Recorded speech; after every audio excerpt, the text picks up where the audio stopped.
ॐ सहनाववतु सहनौ भुनक्तु सह वीर्यं करवावहै तेजस्विनावधीतमस्तु मा विद्विषावहै। ॐ शान्तिः शान्तिः শান্তিः। আচ্ছা, একটা অদ্ভুত প্রশ্ন দিয়ে শুরু করা যাক। শান্তি ব্যাপারটা তো আমরা সবাই চাই, তাই না? পরিবারে, সমাজে, দেশে, মানে গোটা পৃথিবীতে। এমনকি কেউ আছেন যিনি বলবেন, না, আমার শান্তি চাই না। আমার তো মনে হয় না। কিন্তু মজার ব্যাপার হলো, যেটা সবাই চায় সেটাই আমরা সবচেয়ে কম পাই। কেন? এই ধাঁধার উত্তর খুঁজতে গিয়ে আমরা কি কোথাও ভুল করছি? আজ আমরা এই রহস্যের গভীরে যাব কলকাতা বিশ্ববিদ্যালয়ের দর্শন বিভাগের জন্য লেখা একটা বইয়ের সাহায্যে। বইটার নাম শান্তি ও সংঘর্ষ সমাধানের দর্শন। আর এর মধ্যে এমন কিছু ধারণা আছে যা আমাদের এতদিনের ভাবনাকে পুরোপুরি নাড়িয়ে দিতে পারে। চলুন বিষয়টা একটু তলিয়ে দেখি। বিষয়টা সত্যি একটা ধাঁধার মতো।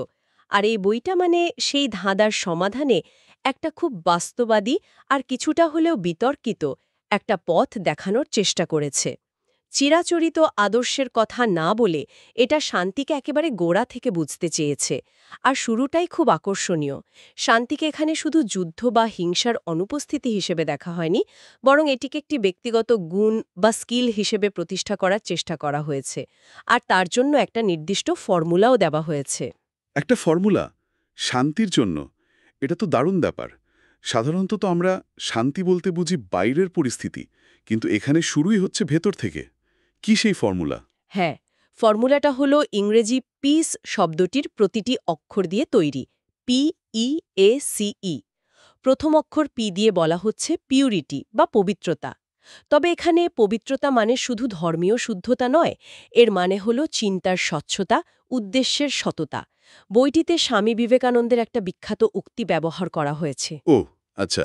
হ্যাঁ, purity, patience and Perseverance are the 3 essentials to success. অর্থাৎ পবিত্রতা, ধৈর্য এবং অধ্যাবসায় সাফল্যের জন্য এই 3টি জিনিস অপরিহার্য। এখানে পবিত্রতা হলো একদম ভিত্তি। মন যদি আবর্জনা মুক্ত থাকে, তবেই সেখানে শান্তির গাছ জন্মাতে পারে।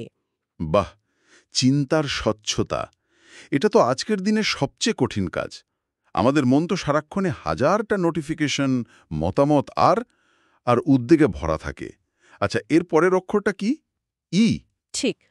ই হল এন্ডিওরেন্স বা সহিষ্ণুতা, মানে সহ্য করার ক্ষমতা। এখানে শ্রীমা সারদা দেবীর একটি অসাধারণ কথা তুলে ধরা হয়েছে। সহ্যে সমান গুণ নেই, আর সন্তোষের সমান ধন নেই। হুম। এর সঙ্গে একটা হিন্দি দোহারও উল্লেখ আছে, যা সহিষ্ণুতার গভীরতা বোঝাতে খুব সাহায্য করে। দোহাটি বলছে, ক্ষুদান্ত ধরতি সাহে কাট সাহে বনরায়, কুবচন্ত সাধু সাহে অওতে সামো যায়।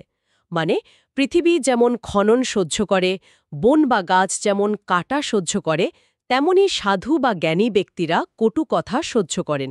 এই সহনশীলতা কিন্তু দুর্বলতা নয়, বরং এটা এক প্রচণ্ড মানসিক শক্তির পরিচায়ক। এটা একটা খুব গুরুত্বপূর্ণ পয়েন্ট। আমরা প্রায়ই সহ্য করাকে হেরে যাওয়া বা দুর্বলতা বলে মনে করি, কিন্তু বইটা বলছে এটা আসলে শক্তির লক্ষণ। আচ্ছা, তাহলে এ দিয়ে কি বোঝানো হচ্ছে? এ হল অ্যাপ্রিসিয়েশন, অর্থাৎ অপরের গুণের কদর করা বা প্রশংসা করা। যখন আমরা অন্যের ভালো কাজের স্বীকৃতি দিই, তখন শুধু তাকেই সম্মান দেওয়া হয় না, নিজের মনের মধ্যেও একটা ইতিবাচক পরিবেশ তৈরি হয়। ঈর্ষা বা বিদ্বেষের বদলে যখন প্রশংসা জায়গা নেয়, তখন মানসিক শান্তি এমনিতেই আসে। এটা সামাজিক সম্পর্ককেও অনেক মসৃণ করে তোলে। আর সিটা নিশ্চয়ই কোঅপারেশন, সহযোগিতা। একদম। ভালো কাজে একে অপরকে সাহায্য করা। মানুষ তো একা বাঁচতে পারে না। সহযোগিতা ছাড়া কোনো পরিবার, সমাজ বা দেশ কিছুই চলতে পারে না। যখন আমরা আমির বদলে আমরা ভাবতে শিখি, তখন অনেক সংঘাতের মূল কারণটাই নষ্ট হয়ে যায়। আর এই সহযোগিতার ভিত্তিই হল পরের অক্ষরটি, যা সম্ভবত সবচেয়ে গুরুত্বপূর্ণ। শেষ ই, এটা এমপ্যাথি হবে, সহানুভূতি। হ্যাঁ, এমপ্যাথি বা সহানুভূতি। অন্যের কষ্টকে নিজের কষ্ট বলে অনুভব করার ক্ষমতা। বইটিতে মায়ের উদাহরণ দেওয়া হয়েছে। সন্তানের আঘাত লাগলে মায়েরও যেন ঠিক ততটাই কষ্ট হয়। এই অনুভূতিটা যখন আমরা পরিবারের বাইরে সমাজের অন্য মানুষদের জন্য আনতে পারি তখনই সত্যিকারের শান্তির পরিবেশ তৈরি হয়। অন্যের জায়গায় নিজেকে বসিয়ে চিন্তা করতে পারলেই হিংসা, ঘৃণা বা বিভেদ কমে আসে। সুতরাং পবিত্রতা, সহিষ্ণুতা, প্রশংসা, সহযোগিতা এবং সহানুভূতি এই 5টি গুণকে ব্যক্তিগত জীবনে অনুশীলন করতে পারলেই শান্তির ভিত তৈরি হয়। এই PEACE ফর্মুলাটা দারুণ। এটা শান্তিকে একটা ব্যক্তিগত সাধনার পর্যায়ে নিয়ে যাচ্ছে। কিন্তু এখানেই আমার একটা প্রশ্ন জাগছে।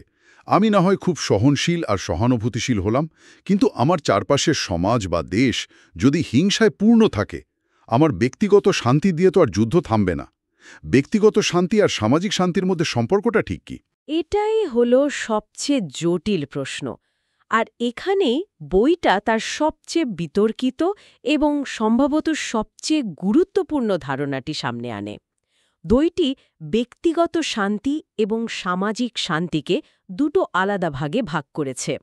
ব্যক্তিগত শান্তি অর্জন করা মানে তুলনামূলকভাবে সহজ, কারণ তার নিয়ন্ত্রণ নিজের হাতে।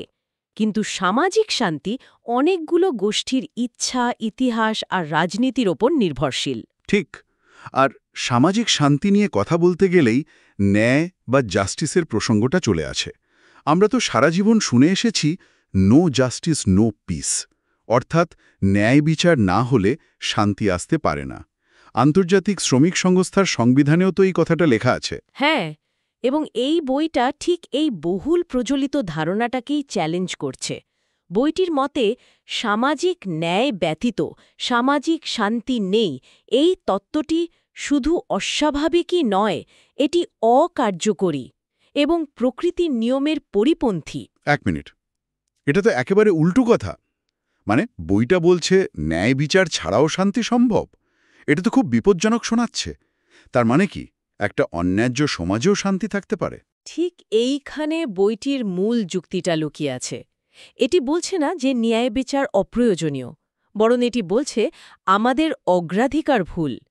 বইটির যুক্তি হল শান্তি হল সেই উর্বর জমির মতো যেখানে পরে ন্যায় বিচার, সাম্য বা উন্নতির মতো ফসল ফলানো যেতে পারে। কিন্তু জমিটাই যদি না থাকে, যদি পুরো এলাকাটা একটা যুদ্ধক্ষেত্র হয়, তাহলে আপনি ন্যায় বিচারের বীজ পুঁতবেন কোথায়? তাই লেখকের মতে ক্রমটা উল্টো হওয়া উচিত। আগে শান্তি, তারপর ন্যায়।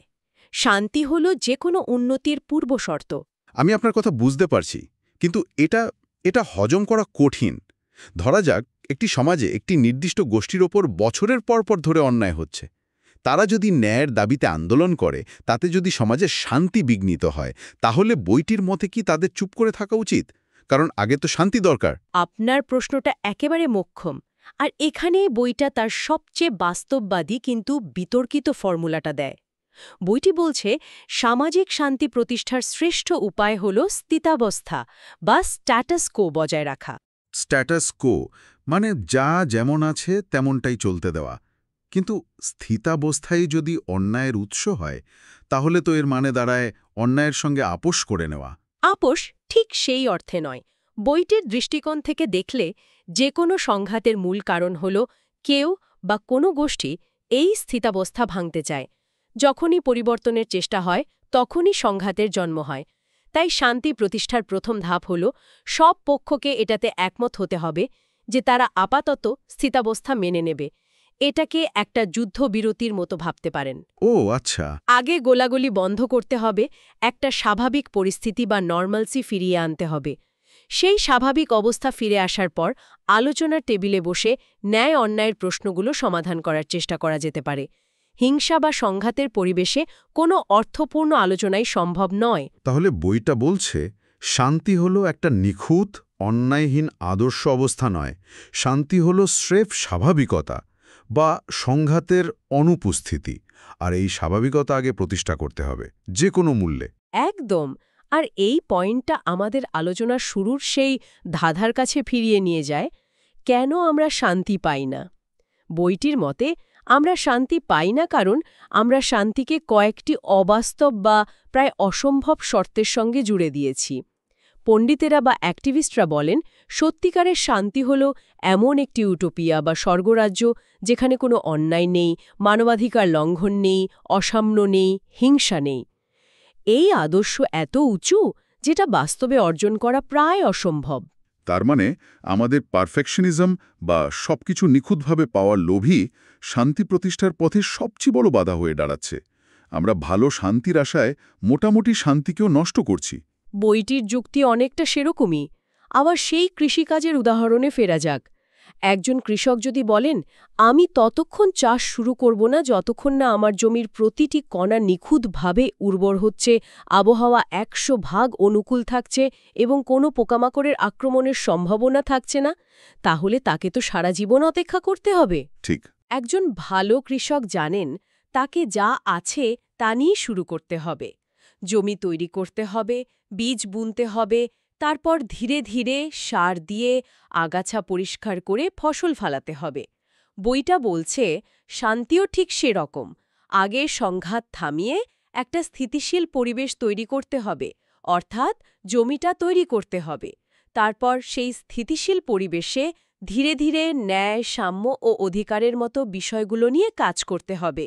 এই পুরো আলোচনাটা শোনার পর মনে হচ্ছে বইটা আমাদের শান্তি নিয়ে একেবারে অন্যভাবে ভাবতে শেখাচ্ছে। এটা কোনো আদর্শবাদী বা রোমান্টিক ধারণা নয়, বরং এটা একটা খুব প্র্যাগমেটিক বা প্রায়োগিক কৌশল। তাহলে আজকে আলোচনা থেকে আমরা মূল কি পেলাম একবার গুছিয়ে নেওয়া যাক। অবশ্যই। প্রথমত, শান্তি শুধু বাইরের বিষয় নয়, এটি একটি ব্যক্তিগত অনুশীলন, যার ভিত্তি হলই PECE ফর্মুলা: পবিত্রতা, সহিষ্ণুতা, প্রশংসা, সহযোগিতা এবং সহানুভূতি।